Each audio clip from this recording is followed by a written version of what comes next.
ತಂದೆ ತಾಯಿಗಳು ಒಂದೊಂದು ಸತಿ ಕೇಳ್ತಾರೆ, ನಮ್ಮ ಮಕ್ಕಳು ಬಹಳ ವೀಕ್ ಆಗಿದ್ದಾರೆ, ಸ್ಕೂಲ್ನಲ್ಲಿ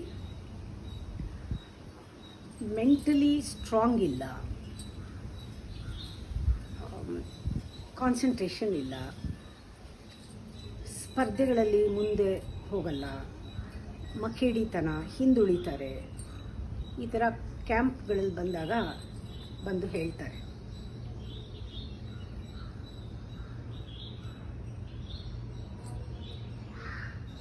ಈ ಪ್ರಾಬ್ಲಮ್ ಯಾಕಿರಬಹುದು? ಸ್ಕೂಲ್ಗೆ ಹೋಗಿ ಅಲ್ಲೂ ಅದೇ ಪ್ರಾಬ್ಲಮ್. ಟೀಚರ್ಸ್ ಎಲ್ಲ ಹೇಳೋದು, ಎಷ್ಟೋ ಸ್ಕೂಲಲ್ಲಿ ಕ್ಯಾಂಪ್ಸ್ ಮಾಡಿದಾಗ ಮಕ್ಕಳು ಸ್ಪರ್ಧೆಗೆ ಬರಲ್ಲ, ನಿಂತ್ಕೊಳ್ಳಲ್ಲ, ಮುಂದಕ್ಕೆ ಬರಲ್ಲ, ಇನಿಷಿಯೇಟಿವ್ ತಗೊಳ್ಳಲ್ಲ, ನಾವು ತುಂಬ ಫೋರ್ಸ್ ಮಾಡಬೇಕು, ಒತ್ತಾಯ ಮಾಡಿ ಮಾಡಿಸ್ಬೇಕು, ಆಸಕ್ತಿ ಇಲ್ಲ, ಇದೇ ಕಂಪ್ಲೇಂಟ್ ಹೇಳ್ತಾರೆ. ನಾನು ಹೇಳೋದು, ಈ ಕಂಪ್ಲೇಂಟು ಮಕ್ಕಳಲ್ಲಿ ಮಾತ್ರ ಇಲ್ಲ, ದೊಡ್ಡವರಲ್ಲೂ ಇದೆ. ನಾವು ಮುಚ್ಚಿಟ್ಬಿಡ್ತೀವಿ. ಯಾರಿಗೂ ನಮ್ಮಲ್ಲಿರೋ ದೋಷ ನೋಡದೇ ಇರೋ ಹಾಗೆ ಮಾಡೋ ಚಾತುರ್ಯ ನಮಗಿದೆ. ಮುಖವಾಡ ಹಾಕೊಂಡ್ಬಿಡ್ತೀವಿ. ನಮಗೆಲ್ಲ ಗೊತ್ತಿದೆ, ಎಲ್ಲ ನಾವು ಸರಿಗಿದ್ದೀವಿ ಅಂತ ತೋರ್ಸೋಕ್ಕೆ ಗೊತ್ತು. ಇನ್ನು ಸ್ವಲ್ಪ ದಿನಕ್ಕೆ ಅವರು ಹಾಗೆ ಮಾಡ್ತಾರೆ. ಆದರೆ ಇಲ್ಲಿ ನಿಜವಾಗ್ಲೂ ಏನು ಕೊರತೆ ಬಂದಿರೋದು? ಸ್ವಲ್ಪ ಇಂಟೆಲಿಜೆಂಟ್ ಮಕ್ಕಳನ್ನ ಗಮನಿಸಿದ್ದೀನಿ. ಅವರು ಬಂದು ಪುಸ್ತಕ ಓದಿರಬಹುದು ಅನಿಸುತ್ತೆ. ನನ್ನ ಹತ್ರ ಕೇಳ್ತಾರೆ, I want to ground well ಅಂತ. I want to find my centre, I am little bit off centred ಅಂತ ಹೇಳ್ತಾರೆ. ಅವ್ರು ಏನು ಓದಿದಾರೋ, ಏನು ತಿಳ್ಕೊಂಡಿದ್ದಾರೋ, ಆಫ್ ಸೆಂಟರ್ ಅಂದರೆ ಏನು, ಗ್ರೌಂಡಿಂಗ್ ಅಂದರೆ ಏನು, ಅವ್ರಿಗೇನು ಗೊತ್ತಿದೆಯೋ ಆಮೇಲೆ ಅವ್ರಿಗೆ ವಿಚಾರ ತಿಳಿಸ್ಬೇಕಾಗತ್ತೆ. ಮನುಷ್ಯ ಎನರ್ಜಿ ಬಂಡ್ಲ್ ಆಫ್ ಎನರ್ಜಿ. ಯಾಕೆ ಈ ಕೊರತೆಗಳೆಲ್ಲ? ನಮ್ಮ ದೇಹ ಬಂಡ್ಲ್ ಆಫ್ ಎನರ್ಜಿ, ಒಂದು ದೊಡ್ಡ ನದಿ ಇದ್ದಾಗೆ. River of energy is our body.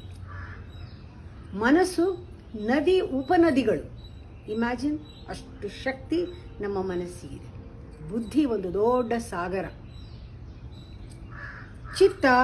ಚಿತ್ತಶಕ್ತಿ, ಒಳಗಡೆ ಆಂತರ್ಯದ ಶಕ್ತಿಗಳೆಲ್ಲ ಮಹಾಪುರ. ಹೀಗಿದ್ದಾಗ ಯಾಕೆ ಮನುಷ್ಯನಿಗೆ ತೊಂದರೆ? ನಾವು ಈ ಶಕ್ತಿಗಳನ್ನು ನಾವು ಒಂದುಗೂಡಿಸಿಲ್ಲ, ಅಥವಾ ಅಲ್ಲಿ ಒಂದು ಬ್ಯಾಲೆನ್ಸ್ ಇಲ್ಲ, ಸಮಾಗಮ ಇಲ್ಲ. ಈ ನದಿಗಳೆಲ್ಲ ಒಂದು ಕಡೆ ಬರಬೇಕು, ಆಗ್ಲೇ ಆ ಬಲ ಗೊತ್ತಾಗೋದು. ಎಲ್ಲೆಲ್ಲೋ ಹರಿತಾ ಇದೆ, ಎಲ್ಲೆಲ್ಲೋ ಇದೆ, ಹೆಂಗೆಂಗೋ ಹೋಗ್ತಾ ಇದೆ ನದಿಗಳೆಲ್ಲ. ನಾನು ಯೂಶುವಲ್ ಆಗಿ ಈ ಥರ ಇದ್ದಾಗ ಮಕ್ಕಳಿಗೆ, ದೊಡ್ಡವ್ರಿಗೆಲ್ಲರಿಗೂ ಗಾಯತ್ರಿ ಮಂತ್ರ ತಗೊಳ್ಳಿ. ಟೈಮ್ ಟೆಸ್ಟೆಡ್ ಗಾಯತ್ರಿ ಮಂತ್ರ. 24 ಎಲಿಮೆಂಟ್ಸ್ ಮೇಲೆ ಅದು ವರ್ಕ್ ಆಗುತ್ತೆ. ನಿಮ್ಮ 5 ಇಂದ್ರಿಯಗಳು ಸಂಪೂರ್ಣವಾಗಿ ನಮ್ಮ ಹತೋಟಿಗೆ ಬರುತ್ತೆ. ಜೊತೆಯಲ್ಲಿ ಪ್ರಾಣನ ರಕ್ಷಣೆ ಮಾಡೋದೇ ಆ ಮಂತ್ರ. ಪಂಚಪ್ರಾಣಗಳನ್ನು, ನಿಮ್ಮ ಬುದ್ಧಿಯನ್ನು ಪ್ರಚೋದಿಸುತ್ತೆ, ವಿವೇಕ ಬರುತ್ತೆ, ಪ್ರಜ್ಞೆ ಬರುತ್ತೆ. ಇದನ್ನು ಹೇಳಿ. ಇವತ್ತಿಗೂ ಗಾಯತ್ರಿ ಮಂತ್ರ ಹೇಳೋರು ಅಭ್ಯಾಸದ ಮೇಲೆ ಹೇಳೋದು ನೋಡಿದ್ದೀನಿ ಹೊರತು, ಅನುಭವದಲ್ಲಿ ಕೂತ್ಕೊಂಡು ಆ ತತ್ವವನ್ನು ತಿಳ್ಕೊಂಡು ತಮ್ಮ ದೇಹದ ಮೇಲೆ, ಮನಸ್ಸಿನ ಮೇಲೆ ಪರಿಣಾಮ ಮಾಡೋ ಹಾಗೆ ಹೇಳೋದು ಬಹಳ ಕಡಿಮೆ ಜನ. ಅದು ಕೂಡ ಇವಾಗ ಬ್ರಹ್ಮೋಪದೇಶ, ಗಾಯತ್ರಿ ಉಪದೇಶ ಎಲ್ಲವೂ ಕೂಡ ಮಕ್ಕಳಿಗೆ ಬಂಧನ ಆಗಿದೆ, ಪನಿಷ್ಮೆಂಟ್ ಆಗಿದೆ. ಏನೋ ಒಂದು ಮಾಡಬೇಕಲ್ಲ ಅಂತ. ಅದರಿಂದ ಹೀಗೆ ಮಾಡಿದ್ರೆ ಏನೂ ಆಗದೆ ಇರೋದರಿಂದ ಬಿಟ್ಟಿದ್ದಾರೆ ಎಲ್ಲನೂ. ಗಾಯತ್ರಿ ಮಂತ್ರ ಇಂಥವರೇ ಹೇಳಬೇಕು ಅಂತಿಲ್ಲ. ಯಾರಿಗೆ ನಿಜವಾಗ್ಲೂ ಇದರ ಅವಶ್ಯಕತೆ ಇದೆ ನನಗೆ ಅಂತ ಗೊತ್ತಾಗತ್ತೆ, ಅಥವಾ ಮಹತ್ ಗೊತ್ತಾಗತ್ತೆ, ಶ್ರದ್ಧೆ ಭಕ್ತಿ ಇದ್ದರೆ ಯಾರು ಬೇಕಾದರೂ ಹೇಳ್ಬೋದು. ಇದಕ್ಕೆ ಜಾತಿ ಮತ ಎಂಥದೂ ಇಲ್ಲ. ಇದಕ್ಕೆ ಬೇಕಾಗಿರೋದೆಲ್ಲ ಹೃದಯದಲ್ಲಿ ಆ ಬಯಕೆ ಬೇಕು, ದಾಹ ಬೇಕು, ಅಷ್ಟೇ. ನೋಡಿ, ಶಕ್ತಿ ಅಂದ್ರೇ ಒಂದು 10 ಜನ ಸೇರಿದ್ರೆ ಬಲ ಅಂತಾರೆ. 100 ಜನ ಸೇರಿದ್ರೆ, 1000 ಜನ ಸೇರಿದ್ರೆ ಜನ ಬಲ ಅಂತೀವಿ. ಬಲ ಅಂತ ಬರುತ್ತೆ 10 ಜನ ಸೇರಿದ್ರೆ. ಅದೇ 10 ಒಂದು ಗುಂಪು ಬರೀ ಪಾಸಿಟಿವ್ ಎನರ್ಜಿ ಇರೋರು ಇದ್ರೆ, ಆ ಕ್ವಾಲಿಟಿ ಎನರ್ಜಿನೇ ಬೇರೆ ಅಲ್ವಾ ಔಟ್ಕಮ್. ನೆಗೆಟಿವ್ ಎನರ್ಜಿ ಇದ್ರೆ ಅದು ಔಟ್ಕಮ್ಮೇ ಬೇರೆ. ಆದರೆ ಪ್ರತಿಯೊಬ್ಬ ಮನುಷ್ಯನೂ ಕೂಡ integrated inside an individual whole person. ಅವನು ಪರಿಪೂರ್ಣವಾಗಿ ತನ್ನ ಎನರ್ಜಿಗಳನ್ನೆಲ್ಲನೂ ಹಾರ್ಮೋನಿನಲ್ಲಿ ಇಟ್ಕೊಂಡು ಬ್ಯಾಲೆನ್ಸ್ ಮಾಡಿ ಆ ಸಮತೋಲನ ಕಾಪಾಡಿಕೊಂಡಿರೋ ಗುಂಪು ಬಂದರೆ ಪ್ರಪಂಚನೇ ಉದ್ಧಾರ ಆಗೋಗುತ್ತೆ. ಆ ಥರ ವೆರಿ ರೇರ್ ಸಿಗೋದು. ಆದರೂ ಒಬ್ಬ ವಿಶಿಷ್ಟವಾದ ವ್ಯಕ್ತಿ ಬಂದರೆ ಎಷ್ಟೊಂದು ಜನದ ಮೇಲೆ ಪಾಸಿಟಿವ್ ಇರ್ಬೋದು, ನೆಗೆಟಿವ್ ಇರ್ಬೋದು, ಸಾಮಾನ್ಯ ಅಸಾಮಾನ್ಯ ಎಲ್ಲರ ಮೇಲೂ ಪರಿಣಾಮ ಬೀರ್ತಾನಲ್ವ ಅವನು. ಇದನ್ನು ನಾವು ಆತ್ಮಬಲ ಅಂತ ಹೇಳ್ತೀವಿ. ತುಂಬ ಜನ ಇವತ್ತಿಗೂ ಹೇಳ್ತಾರೆ ನಿಮಗೆ ಆತ್ಮಬಲ ಇರಬೇಕು, ಆತ್ಮದಲ್ಲಿ ವಿಶ್ವಾಸ ಇರಬೇಕು, ಸೆಲ್ಫ್ ಕಾನ್ಫಿಡೆನ್ಸ್ ಬೇಕಂತ. ತುಂಬ ಜನಕ್ಕೆ ಸೆಲ್ಫ್ ಅಂದರೆ ಏನು ಅಂತ ಗೊತ್ತಿಲ್ಲ, ಸೆಲ್ಫ್ ಕಾನ್ಫಿಡೆನ್ಸ್ ಬೇಕು. ಆತ್ಮ ಅನ್ನೋ ವಿಚಾರ ಹೇಳಲೇಬಾರ್ದು ಕೆಲವರಿಗೆ. ಮಾಡರ್ನ್ ಮೈಂಡ್ ಕೆನಾಟ್ ಆಕ್ಸೆಪ್ಟ್ ಆತ್ಮ, ಗಾಡ್ ಅದೆಲ್ಲ ಒಂಥರ ಹುಚ್ಚು. ಏನು ಮಾಡೋದು? ವಾಟ್ ಈಸ್ ದಟ್ ಆತ್ಮ? ಆತ್ಮ ಅಂತ ಏನೋ ಒಂದು ಎಂಟಿಟಿ ಇದೆಯಾ? ನಮ್ಮೊಳಗೆಲ್ಲ ಕೂತಿದೆಯಾ? ಖಂಡಿತ ಇಲ್ಲ. ಆತ್ಮ ಅನ್ನೋದು ಆ ಥರ ಎಂಟಿಟಿ ಅಲ್ಲ. ನಿಮಗೆ ನಾನು ಅರ್ಥ ಮಾಡ್ಕೊಂಡಂಗೆ ನಿಮಗೂ ಸುಲಭವಾಗಿ ಅರ್ಥ ಮಾಡಿಸೋದು ಅಂದರೆ ಬೂಂದಿ ಕಾಳು ಒಟ್ಟಿಗೆ ಬಂದರೆ ನಾವು ಅದನ್ನು ಲಾಡು ಅಂತೀವಿ. ಅಲ್ಲಿವರೆಗೂ ಅದು ಲಾಡು ಇರಲಿಲ್ಲ, ಬೂಂದಿ ಕಾಳು ಒಟ್ಟಿಗೆ ಬಂತು, ಎಲ್ಲ ಎನರ್ಜಿನೂ ಒಟ್ಟಿಗೆ ಬಂದಾಗ ಅದನ್ನು ಆತ್ಮ ಅಂತ ಕರಿತೀವಿ.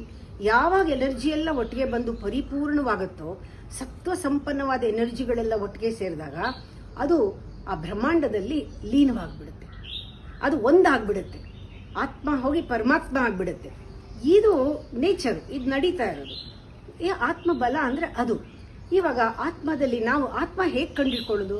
ಕೆಲವು ಗುಣಗಳಿದೆ, ಆ ಗುಣ ನಮಗೆ ಬರಬೇಕು. ಏನು ಆತ್ಮದ ಗುಣ? ಆನಂದವಾಗಿರೋದು ಆತ್ಮದ ಗುಣ, ಪ್ರೇಮಮಯಿ ಪ್ರೇಮ ಸ್ವರೂಪ ಆತ್ಮದ ಗುಣ, ಶಾಂತವಾಗಿರೋದು ಆತ್ಮದ ಗುಣ, ದಯೆ ಕರುಣೆ ಇವೆಲ್ಲವೂ ಆತ್ಮದ ಗುಣ. ಇದು ನಮ್ಮಲ್ಲಿ ಪರಿಪೂರ್ಣವಾಗಬೇಕಲ್ಲ ಈ ಗುಣಗಳೆಲ್ಲ. ಈ ಗುಣ ನಿಜವಾಗ್ಲೂ ಬೇಕಾ? ಪ್ರೇಮ ಬೇಕಾ? ಶಾಂತಿ ಬೇಕಾ ಅಂದಾಗ ನಮ್ಮಲ್ಲಿ ನಾವು ಒಂದುಗೂಡಬೇಕು. ನಮ್ಮ ಶಕ್ತಿ ಎಲ್ಲ ನಮ್ಮಲ್ಲಿ ಸೇರ್ಕೋಬೇಕು. ಎಲ್ಲ ಶಕ್ತಿಗಳು ಫೋಕಸ್ ಆಗಬೇಕು ಒಂದು ಕಡೆಗೆ. ದೇಹ, ಮನಸ್ಸು, ಬುದ್ಧಿ ಎಲ್ಲವೂ ಒಂದು ಕಡೆ ಸೇರಬೇಕು. ಆವಾಗ ನಮಗೆ ಆ ಪ್ರೇಮ ಅಂದರೆ ಏನು ಅನ್ನೋ ಗೊತ್ತಾಗೋದು. ಒಳಗಡೆ ಇಂಟಿಗ್ರೇಟ್ ಆಗಬೇಕು. ಇದೇ ಡಿಫ್ರೆನ್ಸು ಮನುಷ್ಯನಲ್ಲಿ, ಇನ್ನೇನೂ ಡಿಫ್ರೆನ್ಸ್ ಇಲ್ಲ. ಸಾಮಾನ್ಯನಿಗೂ ಅಸಾಮಾನ್ಯನಿಗೂ ಇಷ್ಟೇ ವ್ಯತ್ಯಾಸ. ಏನು ಸಾಮಾನ್ಯನಿಗೂ ಅಸಾಮಾನ್ಯನಿಗೂ ವ್ಯತ್ಯಾಸ ಇರೋದು ಅಂದರೆ ಕೇವಲ ಒಬ್ಬ ಒಳಗಡೆ ಫ್ರಾಗ್ಮೆಂಟೆಡ್, ಅವನು ಇಂಟಿಗ್ರೇಟ್ ಆಗಿಲ್ಲ. ಅಂದರೆ ಎಲ್ಲ ಎನರ್ಜಿ ಎಲ್ಲ ತುಕುಡು ಆಕೊಂದಿಕ್ಕು ಇದೊಂದಿಕ್ಕು ಎನರ್ಜಿನಲ್ಲಿ ಯಾವುದು ಬ್ಯಾಲೆನ್ಸ್ ಇಲ್ಲ, ಆ ಥರ ಹೋಗಿರೋದು. ಅವನನ್ನು ಏನಂತ ಕರಿತೀವಿ? ವೀಕ್ ಪರ್ಸನ್, ಬಲ ಇಲ್ಲದೆ ಇರೋನು, ಬಲಹೀನ ಅಂತ ಹೇಳ್ತೀವಿ. ಯಾಕೆ ಅಂದರೆ ಒಳಗಡೆ ಹಿ ಈಸ್ ಡಿವೈಡೆಡ್ ಪರ್ಸನ್. ಯಾರು ಒಳಗಡೆ ಅನ್ಡಿವೈಡೆಡ್ ಆಗಿರ್ತಾರೋ, ಯಾರು ಇಂಡಿವಿಸಿಬಲ್ ಆಗಿರ್ತಾರೋ, ಹೋಲ್ ಆಗಿರ್ತಾರೋ ಅವರು ಇಂಡಿವಿಜುವಲ್ ಅಂತ. ಇದು ಗಟ್ಟಿತನ. ಈ ಇಂಡಿವಿಜುವಾಲಿಟಿ ಬೇಕು. ಈ ತುಸ್ಕಾ ಪರ್ಸನ್ಗಿಂತ ಇಂಡಿವಿಜುವಾಲಿಟಿ ಏನಿದೆ ಅದು ಫೌಂಡೇಶನ್. ದೈವತ್ವಕ್ಕೆ ಅಥವಾ ಬೆಳೆಯೋದಕ್ಕೆ ಅದು ಫೌಂಡೇಶನ್. ಇವಾಗ ಪ್ರಾರ್ಥನೆ ಮಾಡ್ತೀರಾ, ಜಪ ಮಾಡ್ತೀರಾ, ಪೂಜೆ ಮಾಡ್ತೀರಾ, ಹವನ ಮಾಡಿಸ್ತೀರಾ, ಹೋಮ ಮಾಡಿಸ್ತೀರಾ, ದೇವರ ಹೆಸರಿನಲ್ಲಿ ಏನೇನೆಲ್ಲ ಮಾಡ್ತೀರಾ. ಇದು ಯಾಕೆ? ಯಾವ ದೇವರಿಗೂ ಬೇಕಿಲ್ಲ, ನಮ್ಮ ಉದ್ಧಾರಕ್ಕಾಗಿ. ನಮ್ಮ ಉದ್ಧಾರಕ್ಕೆ ಮಾಡಬೇಕಾದ್ರೆ ಇದೆಲ್ಲ ಮಾಡೋದು ಯಾಕೆ ಅಂದರೆ ನಮ್ಮಲ್ಲಿ ಎಲ್ಲ ಪಾಸಿಟಿವ್ ಎನರ್ಜಿನೂ ಸೇರ್ಕೊಳ್ಳಿ, ನಮ್ಮಲ್ಲಿರುವಂತಹ ಸೋಂಬೇರಿತನ, ದುಷ್ಟ ಎನರ್ಜಿಗಳು, ನೆಗೆಟಿವ್ ಫೋರ್ಸ್ ಎಲ್ಲ ಆಚೆ ಹೋಗಲಿ, ಆ ರಾಕ್ಷಸರನ್ನ ಸಂಹಾರ ಮಾಡಿ ದೈವಿಕ ಶಕ್ತಿ ಬರೋ ಹಾಗೆ ಪ್ರತಿಯೊಂದೂ ಮಾಡ್ತಾ ಇರೋದು. ಪ್ರಾರ್ಥನೆ ಮಾಡೋದ್ರ ಉದ್ದೇಶ all devices, so called devices, ಇದು ಯಾಕೆ ಬೇಕು? To bring all the energy together. ಅಷ್ಟು ತಂದು ಅದನ್ನೆಲ್ಲ ಜ್ಞಾಪಿಸ್ಕೊಳ್ಳಿ, ಎಲ್ಲ ಚೂರೆಲ್ಲ ತಂದು ಅದನ್ನೆಲ್ಲ ಕರಗಿಸಿ ಒಂದು ಚಿನ್ನದ ಗಟ್ಟಿ ಮಾಡೋಕ್ಕೆ, ನಮ್ಮಲ್ಲಿ ಒಂದು ಇಂಡಿವಿಜುವಲ್ ಮಾಡೋಕ್ಕೆ ನಮ್ಮನ್ನು ಇದೆಲ್ಲ ಬೇಕು. ಪ್ರಾರ್ಥನೆ ಮಾಡೋದ್ರಿಂದ, ಧ್ಯಾನ ಮಾಡೋದ್ರಿಂದ, ಪ್ರತಿನಿತ್ಯ ಕೂತ್ಕೊಂಡು ಗಾಯತ್ರಿ ಮಂತ್ರ ಹೇಳೋದ್ರಿಂದ ಏನಾಗತ್ತೆ? ಎಲ್ಲ ರಿವರ್ಸ್ ಎಲ್ಲ ಒಟ್ಟಿಗೆ ಬರುತ್ತೆ. ರಿವರ್ ಆಫ್ ಎನರ್ಜೀಸ್ ಒಟ್ಟಿಗೆ ಬಂದು ಒಂದು ಬಿಂದುನಲ್ಲಿ ಸೇರ್ಕೊಳ್ಳುತ್ತೆ. Then you are centred. ಆಗ ನಿನಗೆ ಕೇಂದ್ರ ಸಿಕ್ತು. ಆ ಕೇಂದ್ರ ಸಿಕ್ಕಬೇಕು ಮನುಷ್ಯನಿಗೆ. ಆ ಕೇಂದ್ರ ಸಿಕ್ಕಿದ ಮೇಲೆ ಅದೇ ಒಂದು ಪಾತಿ ಥರ. ಇವಾಗ ಬೇರು ಬಿಡೋದು, ಮೇಲೆ ಹೋಗೋದು ನಮ್ಮಲ್ಲಿದೆ, ಆ ಬೆಳೆಯೋದು. ಆಗ ಅಸ್ತಿತ್ವ ಬೇರು ಆಳಕ್ಕೆ ಹೋಗುತ್ತೆ, ವ್ಯಕ್ತಿತ್ವ ಮೇಲಕ್ಕೆ, ಹೈಯರ್ ಅಂಡ್ ಹೈಯರ್. ನಾವು ಹೊರಗಡೆ ಪ್ರಪಂಚದಲ್ಲಿ ವ್ಯಕ್ತಿತ್ವ ಬೆಳೆಯುತ್ತೆ. ಇದು ಆಗಬೇಕಾದ್ರೆ ಪ್ರಾರ್ಥನೆ ಗೀತನೆ ಎಲ್ಲ ಮಾಡೋದು ಯಾಕೆ ಅಂದರೆ ನಮ್ಮ ಎನರ್ಜಿನ ಒಟ್ಟಿಗೆ ತೊಗೊಂಬರಕ್ಕೆ, ಆ ಕೇಂದ್ರನ ನಿರ್ಮಾಣ ಮಾಡೋದಕ್ಕೋಸ್ಕರ. ಆ ಕೇಂದ್ರ ಬೇಕು. ಯಾವಾಗ ಆ ಕೇಂದ್ರ ಸಿಕ್ಬಿಡ್ತು, when you are very grounded well, root ಆಯಿತು ಎಕ್ಸಿಸ್ಟೆನ್ಸ್ನಲ್ಲಿ, ಅಂದರೆ ಯು ಆರ್ ಫರ್ಮ್ ಅಂದ್ರೆ ನಿನ್ಗೆ ಇವಾಗ ರಿಸ್ಕ್ ತಗೊಳ್ತೀಯಾ, ನೀನ್ ಜಂಪ್ ಮಾಡ್ತೀಯಾ, ಎಲ್ಲರ ಜೊತೆ ಹೋಗ್ತೀಯಾ, ಸ್ಪರ್ಧೆಗೂ ಹೋಗ್ತೀಯಾ, ಎಲ್ಲರ ಜೊತೆ ಸೇರಿಸ್ತೀಯಾ, ಎಲ್ಲ ಲೀಡರ್ ಕ್ವಾಲಿಟಿ ಆಟೋಮ್ಯಾಟಿಕ್ ಆಗಿ ಬರುತ್ತೆ, ಕರೇಜ್ ಬರುತ್ತೆ, ಎಲ್ಲ ಬರುತ್ತೆ. ಯಾಕೆ ಬರಲ್ಲ? ಇದು ಫಸ್ಟ್ ಇಂಟಿಗ್ರೇಟೆಡ್ ಕ್ವಾಲಿಟಿ ಅಂದ್ರೆ ಇದು ನಾವು ಯಾವಾಗಲೂ ಜ್ಞಾಪಕ ಇಟ್ಕೊಳ್ಬೇಕು.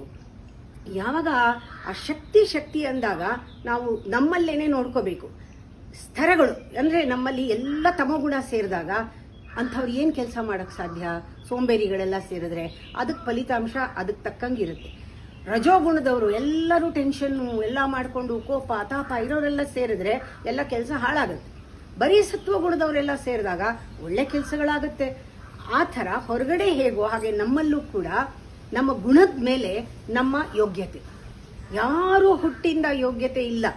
ಎಂಥ ಜಾತಿನಲ್ಲಿ ಹುಟ್ಟಿದ್ರು ಕೂಡ ಯೋಗ್ಯತೆಯನ್ನ ನಾವೇ ಸಂಪಾದಿಸ್ಕೋಬೇಕು. ಇವರು ಮೇಲ್ಜಾತಿ ಕೀಳ್ ಜಾತಿ ಅಂತಿಲ್ಲ. ನಾವು ಜಾತಿ ನಿರ್ಧಾರ ಮಾಡೋದು ನಮ್ಮ ಯೋಗ್ಯತೆ ಮೇಲೆ. ಇವಾಗ ನಾನು ಪ್ರತಿಯೊಬ್ಬರಿಗೂ ಒಳ್ಳೇದಾಗ್ಲಿ, ಈ ಪ್ರಪಂಚದಲ್ಲಿ ಯಾವುದು ಎಲ್ಲ ಜೀವರಾಶಿಯೂ ಸುಖವಾಗಿರ್ಲಿ ಅಂದಾಗ ಕ್ಷಣ ನನ್ನಲ್ಲಿ ಆ ಬ್ರಹ್ಮನ ಶಕ್ತಿ ಕಾಣಿಸ್ಕೊಳ್ಳುತ್ತೆ. ನಾನು ಬ್ರಾಹ್ಮಣ, ಯಾವ ಜಾತಿನಲ್ಲಾರು ಹುಟ್ಟಿರ್ಲಿ, ಎಲ್ಲರಿಗೋಸ್ಕರ ಒಳ್ಳೇದು ಬಯಸಿದ್ರೆ ನಾನು ಬ್ರಾಹ್ಮಣ. ನನ್ನಲ್ಲಿ ಇಲ್ಲ ನಾನು ಯಾರು ಬೇಡ, ನನಗೆ ಈ ಗುಂಪು ಮಾತ್ರ ಉದ್ಧಾರ ಆದ್ರೆ ಸಾಕು ಅಂದ ಕ್ಷಣವೇ ನನ್ನ ಜಾತಿ ಕ್ಷತ್ರಿಯ, ಗುಂಪು ಕಟ್ಟೋ ಜಾತಿ ಆಯಿತು.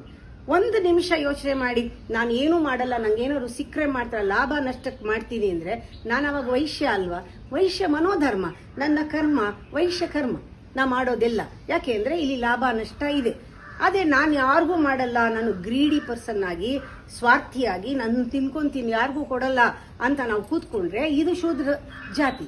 ಅದರಿಂದ ಯಾವ ಜಾತಿ ಅನ್ನೋದನ್ನ ನಿನ್ನ ಕರ್ಮದ ಮೇಲೆ, ನಿನ್ನ ಧರ್ಮದ ಮೇಲೆ, ಧರ್ಮದ ಮೇಲೆ ನೀನು ಡಿಸೈಡ್ ಮಾಡ್ಕೋಬಹುದು ಅಂದಾಗ ಶಕ್ತಿ ಎಲ್ಲಿದೆ? ನಮ್ಮಲ್ಲೇ ಇದೆ, ಹೊರಗಡೆ ಎಲ್ಲೂ ಇಲ್ಲ ಶಕ್ತಿ.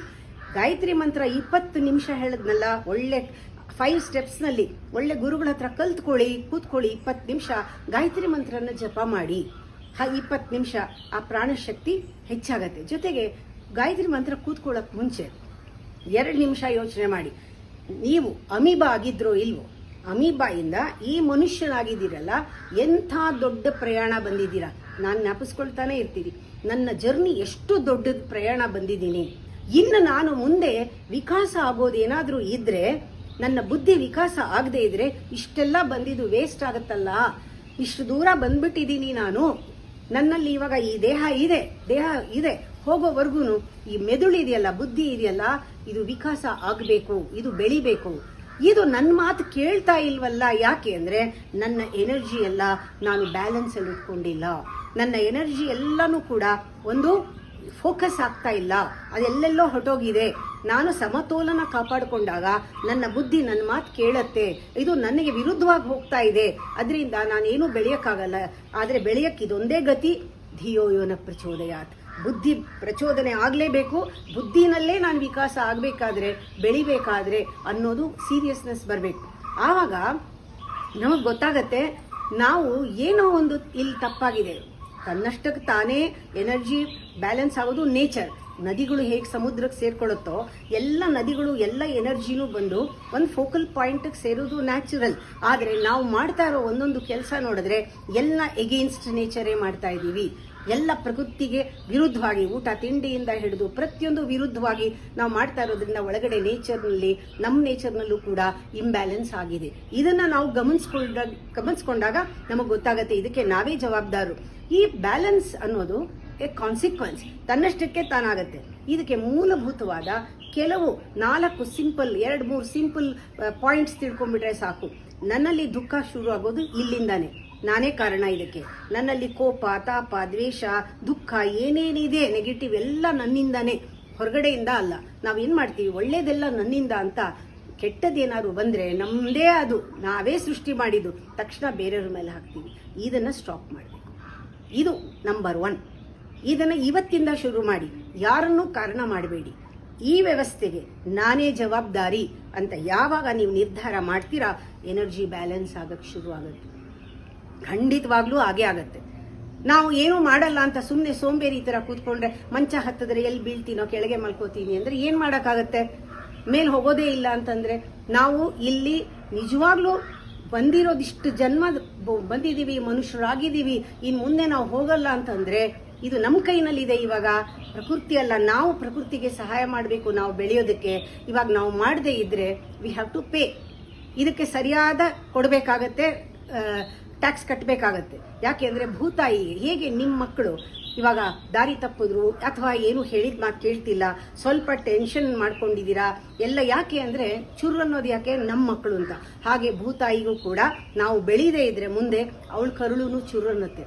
ನಾವು ಇಲ್ಲಿಗೆ ಬಂದಿರೋದು ಗೆಸ್ಟ್ ಆಗಿ ಅಲ್ಲ, ನಾವು ಇಲ್ಲಿಗೆ ಬಂದಿರೋದು ಯಾಕೆ ಬಂದಿದ್ದೀವಿ ಅಂದರೆ ಭಾಗವಹಿಸಕ್ಕೆ ಬಂದಿದ್ದೀವಿ, ಪಾರ್ಟಿಸಿಪೇಟ್ ಮಾಡಕ್ಕೆ ಬಂದಿದ್ದೀವಿ.